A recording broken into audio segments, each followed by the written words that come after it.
Hello, Bishop. We're Catholic. Welcome to our next reflection on Lent. And this week, Sister and I, we were preparing for this.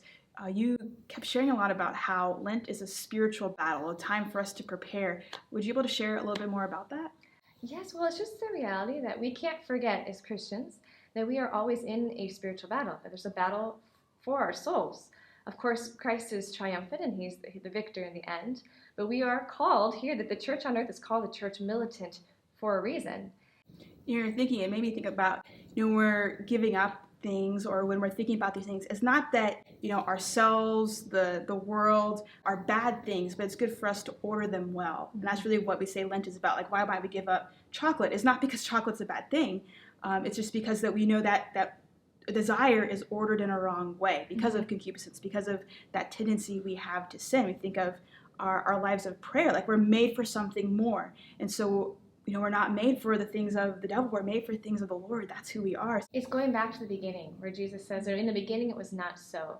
So like you said, fasting, almsgiving, prayer, those are all methods that we have in our spiritual boot camp of Lent, to reorder ourselves to what is true, good, and beautiful, really who we are as human persons, as sons and daughters of the beloved Father.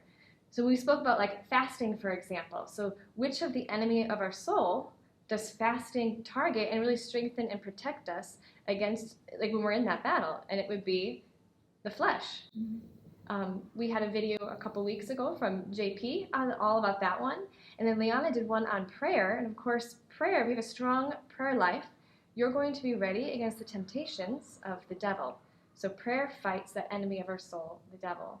And of course, the third one, which we're going to be sharing about, is almsgiving.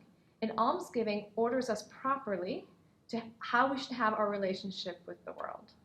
So join us next week. We'll talk a little bit more about almsgiving and how that can help us reject the bad things of the world, but then accept the good that God has on offer for us.